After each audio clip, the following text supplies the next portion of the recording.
What's the test? Fuck off, Wayne. Wayne. Hey, Meryl. Stella. Rose. The Primavera VIP room was packed with all the leaders, Rose included. Rose finished her long speech.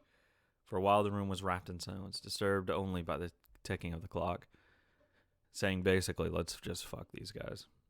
I want to hear all of your thoughts. After saying that, Rose stood up and walked to the window, facing away from them. She probably meant to let them control the flow of the discussion. We're soldiers. If you tell us to fight, we fight. If you tell us to die, we can die. We can do that because we believe our deaths will form the cornerstone for our countrymen. There's a difference between being prepared to die and dying like dogs. Of course. We can die because we will be revered as honored war dead. And our wives and children will be fawned over in their hometowns for being the relatives of heroes. Yeah. Simply put, we aren't afraid to death. That's why we're, well, like a bunch of spoiled brats who want to be fawned over.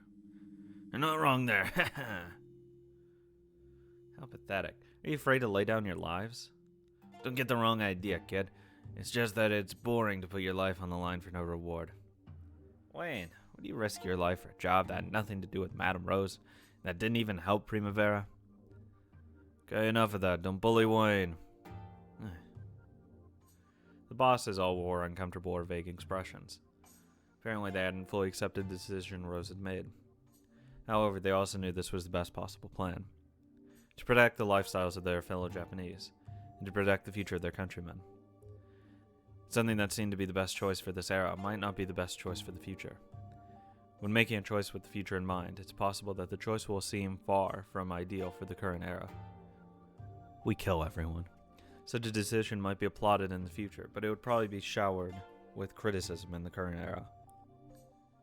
How often it happens that heroes, politicians, and artists are appreciated in the future. Fuck ton. Like, there are so many, like, especially musicians, that, like, their work after they die or after they've, like, done a ton of things is only really appreciated and really in full loved after they've already done most of their work. It's crazy. You never see them get caught up in the very beginning. It's always at the tail end, generally speaking. How often it happens that they go unappreciated, even criticized and in their lives in disappointment. Painters as well? Really common. Even if they believe they would be appreciated in the future and bet their lives on. Like, these fucking, like, Van Gogh shit. Like, that shit wasn't selling for, like, hundreds of millions of dollars. Or tens of millions of dollars. When he was alive. There's so much shit. Same with most big artists. No one could guarantee they that they ever would be appreciated. After much thinking and broken heart, Rose and I have reached this decision regarding the GDS's ultimatum. This decision will probably not be understood by the city folk who support us. No matter what we say, they are unlikely to listen. They'll probably believe that we, the ones who stood up to protect their countrymen, have betrayed them and will criticize us for it. Yeah, fuck them. I will support Madame Rose. We formed Primavera because we truly cared about the lifestyles of our countrymen. We certainly aren't hypocrites who began this so we could be praised and idolized by our countrymen. It's basically the foundation of mafias. Money, fear, and respect. In other words, we people who have strayed from society just want the world to acknowledge us. Though in that sense, we've succeeded. That's right. Now we're feeling really good about ourselves. When we walk through the city folk treat us like heroes. And when we came back from the battlefield, no one greeted us with the waving flags. Now we finally got what we wanted. Of course, we wouldn't dislike it. And you're asking us to turn all that around and let it go? You guys better accept it. Cyrus will 100% agree with Rose. He's a good boy. No one will praise us or fawn over us anymore. You'll probably be treated like ladies of the evening or bodyguards. No, even worse. Man, it sucks to be treated like women. I know, dude. Holy shit. In the end, we're women of the shadows. From the start, we'd already fallen as far as we could fall. That's true enough. It's more like we've had until now has been a happy dream. When we go shopping, we're given stuff for free. Children crowd around us. It had been unthinkable before. It felt good. What, not to be, like, shit on? Yeah, probably. Will you women accept this? Of course, consigliere. Ever since we started as ladies of the evening, we never intended to be saints. I agree with Rose, too. How long are you guys gonna long for mommy's breast? You're in a trade that can't be bragged about under the sun, right? How many of you are saints with no blood on your hands? Let's go back. Back to being people hated by the city. Isn't doing dirty jobs that no one wants to what the underworld's all about. Any baby is going to who are playing Mafia while wanting to be fawned over can go home, okay? That's harsh, but you're right. Since the distant past, men have been creatures who could easily get out of the kokatsu once they've gotten in. Fucking what? And this decision would be like kicking the kokatsu away and abandoning it. Fucking weebs, dude. Primavera will probably lose support for the people. The people will probably be criticizing the decision and remember it for a long time. That probably won't change until we die. Who cares? But even so, I'm certain that this is the best decision for the Japanese people. I won't force anyone to support me if they don't agree. After all, no one can guarantee that I'm right. I'll stick with Madame Rose. Yeah, fucking course you will. After all, I'm an unpopular stray dog, and I'm not built to get smiled at and fed by passers-by. Being hated is just fine. Being fawned over by the city folk is shit. Well, I imagine you would say that. What about you veterans? Don't tell me you entered the army because you wanted to be popular with the ladies. Well, I mean, some guys for sure. Yeah, there are people like that. I won't deny it. Wasn't bad strutting around with massive medals hanging off you. Well, only some of them were fools like that.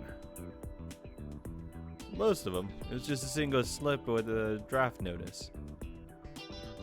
A slip of paper that cost 0.015 yen to the post. Everyone would cry and give a tearful farewell to their children. Yeah, it's almost like being drafted to fucking military could fucking kill you. That takes me back. In the end, we're soldiers. Unless someone ordered us to go and die, the best we can do is drink and be a burden to our wives and children. So, that's what this is about. Our will doesn't mean a thing when forced with a single drive notice. You okay with that, soldier? Soldier! Ha ha ha! You're our leader, and the madam is the god who rules above us. If the great and mighty madam has issued a decree for this big fight, we can't refuse. After all, we're a bunch of hated fools. Yes, the fools act like fools and try not to think about complicated things. And hated people better act like hated people and get hated like hell. Madam, you sit at the peak. We'll obey you. And anyway, what Wayne said makes sense. Huh? We may not look it, but we're pure evil. We're just starting to think about being fawned over by city folk. It didn't suit our character. Ah! Rose, it seems we have a decision. Thank you, everyone. Thank you for deciding to walk down this thorny path with me. The city folk will probably turn on us. I'm sure it will be painful and sad. Fuck them. But I'm sure that someday, even if it's the distant future, our countrymen will understand. No one does. Until Madame Rose's decision was met with unanimous approval. It marked the end of a strange season, where they're fawned over by their countrymen despite being members of the underworld. They'd be abused and scorned. No one would look back on them, and they would not be rewarded. Rose and Primavera decided to walk down that thorny path.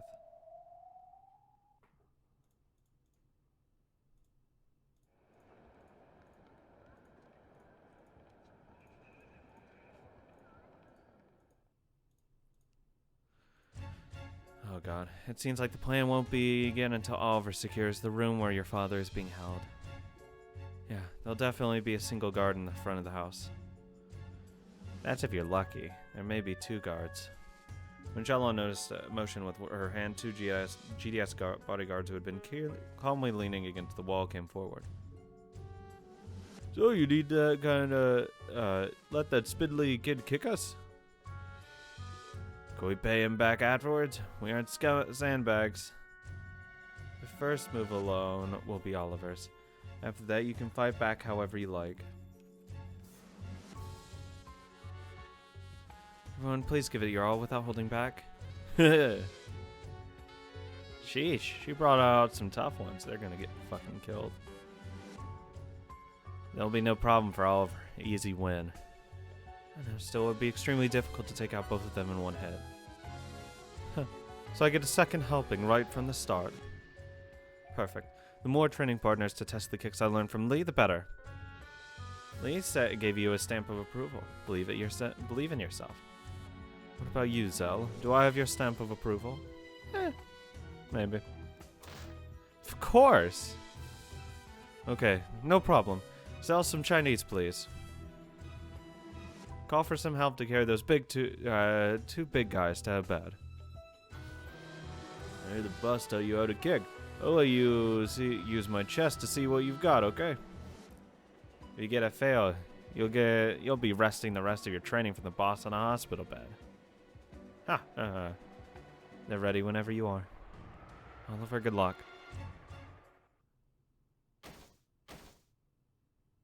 After jumping a little and loosening up his body, Oliver let out a deep breath. Apparently, he had completely emptied his lungs. Xiaolong immediately recognized it as a unique breathing technique Lee used to concentrate during real battles. Oliver slowly walked forward, closing the distance between them. He walked with a neat, quiet gait. You heard the sound of his footsteps well. His style of walking was the foundation of the assassin's techniques he had learned from Lee. When the bodyguard saw this, they went pale. Oh, fuck. They earned their food money from fighting. They could feel the unique, well-polished killing intent. So they reacted reflexively. Even though Oliver was supposed to get the first move, they moved first. Right before it came, they sensed that Oliver's first attack, which they were supposed to let hit them, was something to be feared. Overreacting, guys. What you doing? Fuck. Fuck off. Whoa. Where did he? 1. Oh my god. So close. So close. 1, 2. Easy. 2. I fucking hate myself. I don't know what's happening. I just needed an extra one. Because I kept fucking failing. Jesus Christ. Ugh. 3. Wait, what? 3? Oh my god. Fuck going for an extra one there. Just take it.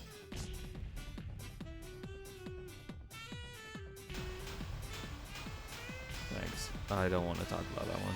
Ugh.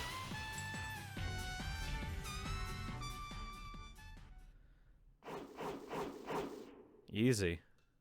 It was a wonderful performance, with beautiful flowing footwork. Oliver had always had a talent when it came to fighting. Courage and kinetic vision, power and speed. He had all the foundations. However, he had neither techniques nor knowledge. Those things only mattered when all the foundations were present. So this was inevitable, and it was perfected. The 2 bodyguards received fierce attacks to the vital areas and were knocked out. Easy. They'd probably wake up in a while, but it should be easy to tie them up and throw them somewhere in the meantime. How's that? Nice, that was amazing. You've already been training really hard. You've really been training really hard. Heck yeah. Oliver's dynamic movements work well with the precise movements of the Chinese martial arts. It would have been perfect if he could have taken the second one out with the single hit too. No, there's no problem. He immediately decided that the first hit had knocked him out, so he moved into the second hit without hesitation. Those were perfect movements and an incredible concentration. We're the wandering dogs. Cats. Like I'd let you screw up of mine. Like I'd let a screw up of mine shame you, Zell. Shame, Zell. Shame? You're my pride. Oliver looked embarrassed and barely pleased with himself. On the inside, his heart must have been racing, wondering what would happen if he failed. She would be sad. He had managed to push that aside completely, if only for a short period, and move accurately and calmly like a computer. Robot man. Techniques to improve concentration probably suited him even better than kicking techniques. How was that, Jalon? Eventually, the knockdown guards began to move around. Ow. Then they shrugged with forced smiles. It wasn't that good. That one's badass, Brad. The precision's definitely the boss's kick. I'm spellbound. Show on they pass. This Brad could do it. I can't feel my leg.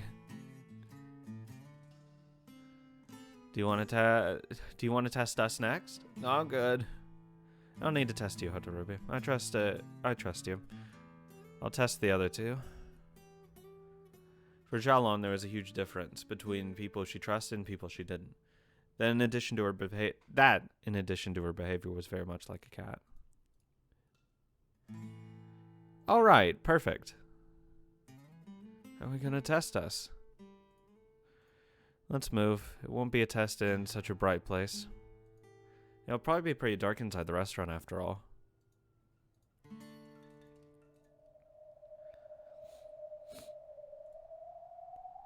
The lighting in Wang's restaurant was kept dim to play up its luxurious appearance. It didn't matter much for Oliver's close-range fighting, but it would be an important factor for the two who had distance targets.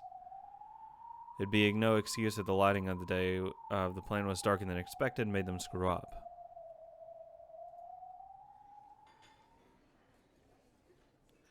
In that dark restaurant, Wang was holding an open newspaper. On it was an introduction to the Wandering Cat, a songstress and her band from the alleys. Oh, how heroic. A band of orphans from the alleys, huh? I hear they've been performing in the Small Rock region as well. A subordinate who heard them in person said she had quite the singing voice. Even a Hollywood directors showering them with praise. Oh, nice. Doesn't that part about the beautiful songstress catch your interest? I like it. I can't get enough of stuff like this. They're in the middle of a boom right now, are they? Things like this are no fun unless you appreciate them when they're hot. I thought you'd say that, so I've already made arrangements. Wow, now that's my little Mai. How considerate. Not at all. In truth, I've been wanting to hear that singing voice myself. Wang had only received an order from the GDS to hold Zell's father. He had no interest in Min, and of course he had never met Zell and had no relationship with her. I thought he had. Oh my god, that completely fucking changes it. If he has no knowledge of her, oh my god, he's getting fucking rolled here. That completely changes it. I at least assumed he saw her. Jesus, dude. You're fucked. It's only natural employed assassins are merely dangerous. He may use them, but he wouldn't willingly meet them directly. A wise man keeps away from danger, or whatever the proverb says. I have met her, but that's just me. That's right, little Mai. When do you think you'll be able to invite those wandering cats over? That depends on how negotiations go. Is there a particular day you would prefer? That's it.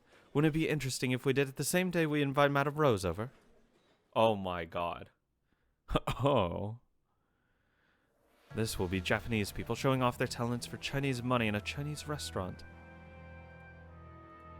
Don't you think it's just perfectly fitting for the Japan that's coming soon? You always think of such amusing things. Explaining to dreamer girls about reality in a way that's easy to understand. Don't you think that's a responsibility of their seniors in life?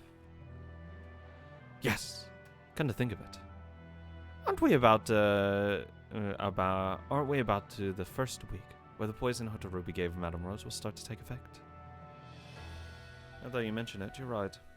Let's have those kittens sing her a lullaby to put Madame Rose quietly, gently to sleep.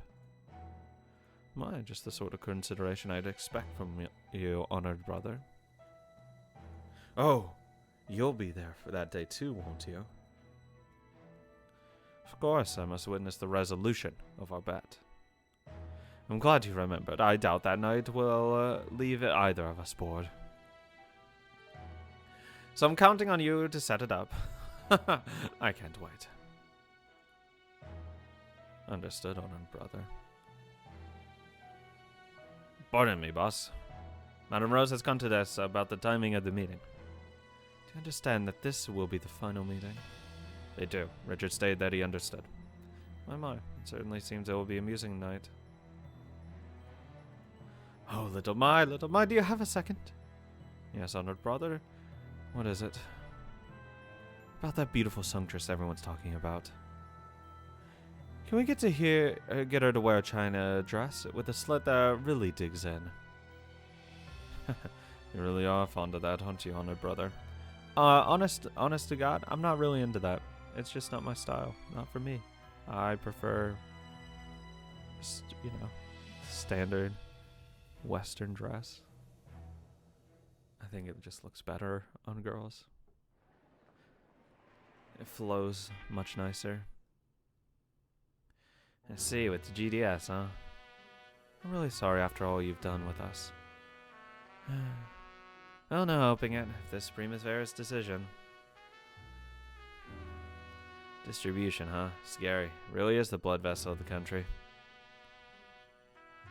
In June of this year, 1948, a massive incident occurred in which distribution threw the fate of the nation into chaos. The Soviet government blockaded West Berlin. They cut off all lines of distribution. Fucking Germany. In later years, they would have been known as the Berlin Blockade. After Germany lost the war, it was split into East and West Germany. Even its former capital, Berlin, was split into East and West Berlin. However, Berlin itself was located in East Germany. Because of that, West Berlin, which should have been part of West Germany, was isolated inside the territory of East Germany, making for a strange situation. At first, it had been easy to pass through East Germany to bring supplies to West Berlin.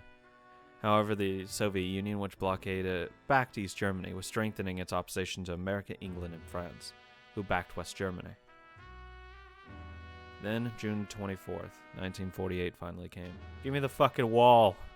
Total blockade was set up along the land routes into West Berlin. It was a strategy to suffocate the city. It said that the Soviets hoped that this would cause chaos among the people of West Berlin and lead to riots.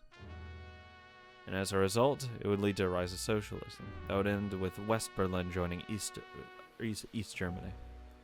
Of course, the Western camp, including America, Britain, and France, didn't intend to sit around with their fingers in their mouth. No shit. And yet neither side wanted to spark off another war in Europe, which still hadn't healed from its wounds from the last war. Well, yeah, opportunistic people. At that point, the era of wars with guns and bombs ended, and the curtain opened to an era of wars via distribution. Well, I mean, to be fair, it was first a Cold War, then it was more of a distribution or a trade war-ish type thing. Just to be fair. Get the timelines right. The food, medical supplies, fuel, and necessities West Berlin citizens would need were estimated at 4,500 tons. This was the amount they needed each day. Unless those 4,500 tons or 4,500 tons were delivered each and every day until the Soviets removed the blockade, West Berlin would wither. To counter this, the Americans, British, and French focused on the one route that hadn't been sealed, the sky. Airdrop. They decided to engage in a massive, unprecedented air transport campaign over Berlin, involving hundreds of transport vehicles. In June 30th of the same year, American Secretary of State Marshall announced that he wouldn't abandon the people of Berlin. He announced that he would put the dignity of the Western powers on the line to protect the lifestyles of those in West Berlin. Wang Yong must have known about the Berlin blockade in great detail. That might have been his inspiration for his strategy against Primavera. No, maybe it was the other way around. Chinese merchants who resiliently sold to all sorts of countries had known this since long ago. Fuck, I don't know why I can't fucking read. Jesus Christ. Distribution forms the blood vessels of a nation. When it's cut off, the country dies. Yeah. This war, with the new name of distribution, was being fiercely waged at this very moment in the skies above Germany.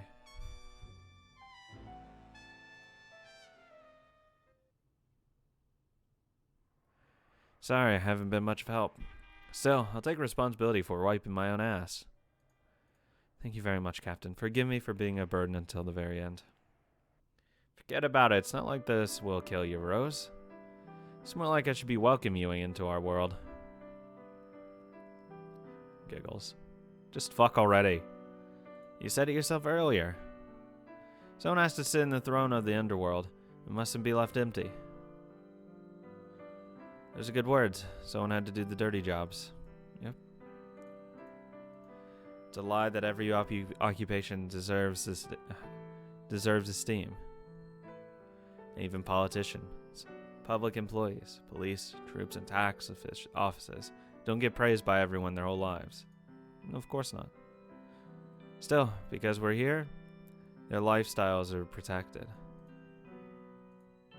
So it's a dirty, pathetic job that never gets rewarded. We're not supposed to do jobs just to be rewarded. That's why politicians and public employees are built to enjoy these benefits so much, at least in my opinion. Giggles. Both you and us, and all the people in the world of the night are villains. No matter what they'll do, or don't do, they'll get bundled together and labeled as villains. In that case, it's not so bad to play the villain to the fullest, is it? That's why I tend to do. I'll play the wicked woman to the fullest. Yes, please.